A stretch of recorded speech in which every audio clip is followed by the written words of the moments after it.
25, verse 4. Rasita minorat zahav tahor. And you shall make a menorah out of pure gold. Miksha te'asa menorah. Beaten, you shall make the menorah. We'll see what that means. Yerecha v'kana givia kaftora ufracha mimenu yiyu.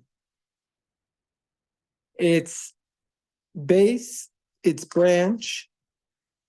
Wait 1 second.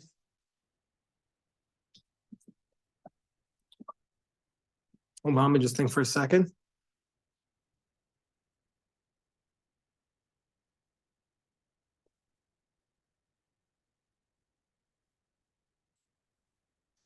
Hold on 1 second.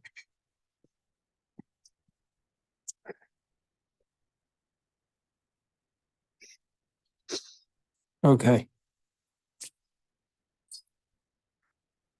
So its base, its branches, its givia is like its cups, kaftera is like its knobs, and upracha, its flowers. They all come out from the menorah. What does that mean? What does it mean to be beaten? Rashi says, right. Rashi says, "Shalo yaseh chuliyot." You can't make the menorah out of sections. Oh, it's like formed out of one, right? Exactly. You can't make the branches and lamps of separate pieces and then connect them. You can't do that. Soldering. You can't solder them together. Everything has to come from one specific piece. I think it's impossible to do. No. What do you mean? Not impossible. So it is interesting that you say that, because Rashi is going to tell us Moshe couldn't figure out how to do it, so God had to make it for him and bring it down. It all comes from one piece. Umakish bekornas, he beats it with a hammer. V'chotech beklei umenos, and then he cuts it with the utensils. Umafrida kanim elach ve'elach, and then he builds the branches from it. Miksha means nagid, to hit, or hamshacha, drawing out. Shemamshich ha'ivarim min ha'eshet l'kan l'kan, that he draws the parts of the menorah out of the solid block of gold to either side, by striking it through the beating of the mallet. In Old French, it's batedits. Why is he repeating this after he already did that with the Keruvim? To tell us how to do it? Yeah, it's the exact same thing with the Keruvim. That's a good question. He already explained this out of the Keruvim. I guess he's trying to tell us that even though the menorah is much more intricate than the Keruvim, still nevertheless it was beating out everything, not just the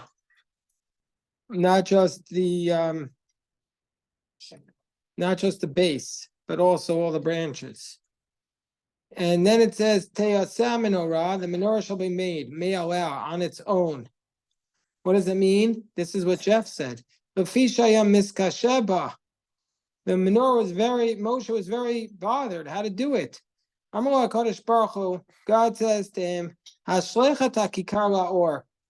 the kikar of gold into the fire, and it will be made by itself. Therefore, it doesn't say ta'aseh, it doesn't say you shall make.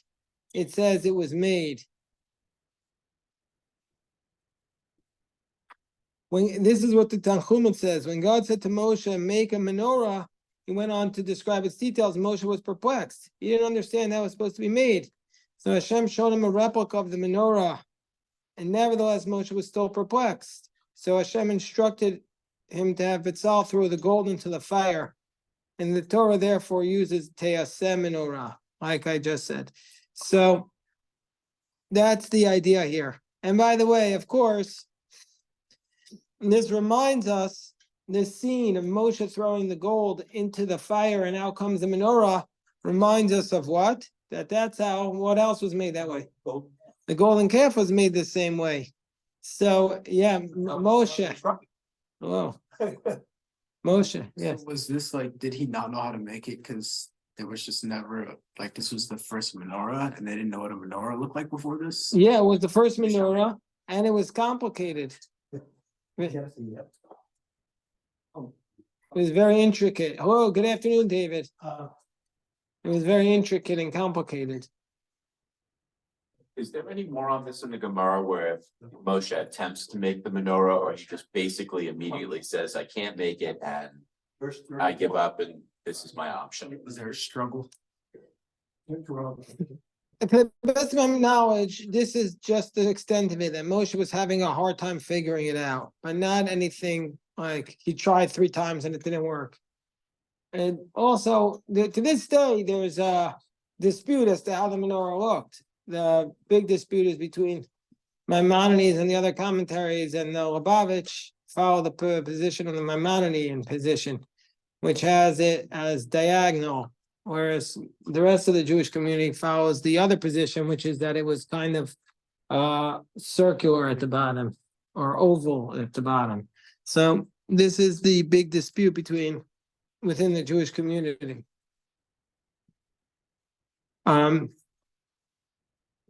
But it is an interesting point that the parallels between this and the golden calf.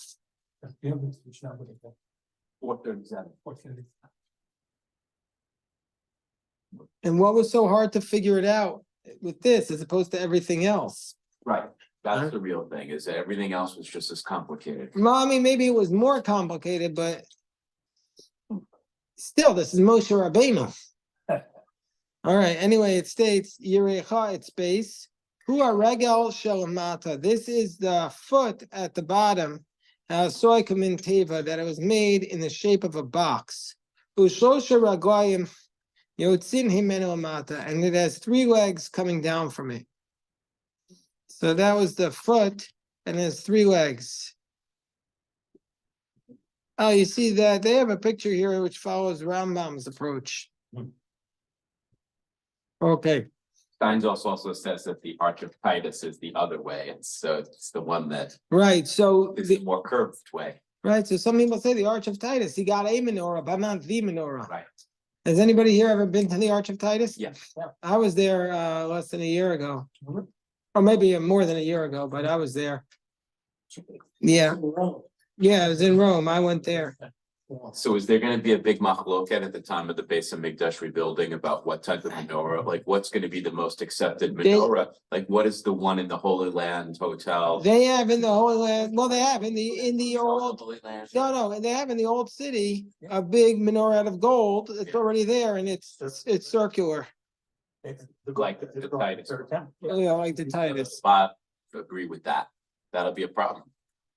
They'll make their own Beis HaMikdash. They at least- Alright. So, okay. And then it says Vikana. Vikana, and then it says, and its branches. Rashi says, Hakana Emtishoa, the middle branch, Oleb Emtza Yeroch, goes up from the middle of the base. Zakuf Klape Mala, standing upright. V'alav Ner Emtzai, and upon it is the middle lamp. Asoy Kamim Bezach, make like a bowl. To pour oil into it, and to pour the wick into it. By the way, who wants to look? What's the Haftarah for this week? What's the Haftarah for this week? What do you see in your Chumash? Does it show you the Haftarah? If you're talking about the menorah, what? In mine, it's, oh yeah, there we go. The Haftarah for Terumah comes from 1 Kings. But it doesn't have, it's the Haftarah for that we read a couple times a year is the Haftarah from Zechariah with the Haftarah in Zechariah, or the menorah of Zechariah. There, the menorah gets filled up automatically, straight from the oil tree, straight from the olive oil tree, it goes straight in. That's the unusual feature. So we read that on Hanukkah, I think. We read that on Baal Osra. I don't know exactly when we read it. Maybe Rabbi Yosef will remind us. Okay, so Yeah, like you said, Hanukkah and Balak. yeah, So Noah, I think. and also Noach. Is it also read Noach? I don't. You could check. What's the Haftorah reading for Noach? Let's go check. I think Noach is about May Noach is the Noach. same as Kitetse. Yeah, Noach is a Yeah. different one. So Then we Noach read is the same one as Kitetse. Okay, Balot, but then. yeah, Barotcha, because it says Barotcha Tane Road, and then Hanukkah. Okay, so then it says, and yeah, these are kamin kosocha simis chukus. These are like cups, which they make from glass. Aruchim uktsarim, long and narrow. By the way, David, the soup is all vegetarian if you want some. Yeah, you can have some soup. Yes, John, he'll show you where it is. John's in there. He can help you to the soup if you want. Also, there's a vegetarian Yerushalmi kugel, straight from the ground. Well, that sounds like me. Yeah, okay, so it says it's goblets, long and narrow, and we call them madirin in Old French, long-stemmed goblets. And these were made out of gold, and they would go out from each branch. Okay. And they were there only for decoration, Rashi says. They serve no function. And then then kaftored and knobs, kaminta puchimayu, they were like apples. Agulin saviv bolton, they were spherical, protruding around the middle branch, like they make for the candelabras that stand before the nobleman. You see, Rashi here he's also a little bit speculating, because basically upon what it looked like in his day, the nobleman, because that's what he's basing it on. But because the Gemara doesn't describe it anywhere. I don't remember the Gemara describing it. Uminyan shalahem katuv beparasha kama koftorim boltim imena v'kama chalak ben kaftor kaftor. And their numbers written, how many knobs protruded and how much space was between. Upracha, and flowers. They made forms in the shape of flowers. Mimena yiyu, hakomik sheya. Everything was being out with the hammer. Yotzei mitoch hatichat ha'eshet. It comes from a solid block of gold, and he should not make them separately and attach them. That's the second time he's already said that. He's repeated that again. Okay. Now we go. Vishisha kanim yotzim mitzideh. There will be 6 branches coming out from the side. 3 branches of the menorah from one side. Shlosha kanei menorah mitzideh echad, shlosha kanei menorah mitzideh hasheni. 3 branches from one side, 3 branches from the other side. Okay, Rashi says yotzim mitzideh, coming out from the side, lakan to each side. Balak son, diagonally. Nimshachin volin ad keneged gava shel menorah. They would go all the way up until. Oh, so Rashi is like, by the way, the Chabad, the Rebbe's, they're like Rashi, diagonally, very clearly. He says diagonally, not on a circle, not oval. Right, the one that they do at the White House is also No, that's Chabad. yeah, Chabad doesn't have the Chanukiah is diagonal. Okay. Now you can look upstairs when we dedicate our own Kodesh tomorrow, and you can try to see if upstairs it's a Chanukiah or a menorah. I think it's the Chanukiah that the artist made, but you could look to see, on the curtain, whether it's a Chanukiah or a menorah. Does it have 7 branches or 8 branches? No, I didn't know the difference. Well, the menorah has 7 branches. The Chanukiah has 8. The new version. Actually, the menorah is 7, but the Chanukiah really has 8 plus 1, so 9. So you can use either? No, Not these days. the temple and the Beit HaMikdash use the menorah, and we are not allowed to use a menorah. We're not allowed to use it because there's a special prohibition that you can only use the utensils of the menorah in the Beit HaMikdash. So you can't make them like that in your own home. That's why a synagogue should not have a 7-branch menorah in it. because it's a prohibition. And Chabad has 7 or No, they have 8. Chabad knows the halacha. Okay, I've seen the 6th branch. right, last time they'll have Yeah. 6, they'll have You know? 6. Yeah, that I didn't know that was a thing. yeah, no, that's because they don't want to make 7, and also because it maybe represents the Shoah. But they do have 6. What does that mean? Like, it's like. 6 million, one for each of the million Jews. Oh, okay. Nice. So then it says, they come out from the side diagonally. And then, and Shu Kaneh Hamtzai, that it's from the middle branch, and they come out from the middle branch one above another. Like just like the diagram. The lowest branch was the longest, and then above it was shorter, and then the one above that was even shorter. Because as at the upper end, they were all the same height. They all the 7 branches, all the 7 lamps were the same height. Okay, now we go to verse 33. Ushlosha gviyim meshukadim, and there were 3 goblets that were meshukadim. What's the meshukadim? Rashi says kitar gumo, like unkulas, and unkulas says it means decorated. That they used to decorate the gold, the silver, and the gold, and they call it nieler in Old French. What this is today is called niello. You ever hear that expression, niello? This is when designs are engraved in metal objects and are then inlaid with an alloy of silver, zinc, copper. The alloy process and the finished product are all referred to as niello in the modern English. Nobody ever heard of that? Okay. I never heard of it. Okay. Okay. Ushlosha gaviyim boltin we call kana v'kaneh, and 3 goblets jump out from each branch. A knob and a flower we call kana v'kaneh, kaftor v'ferach.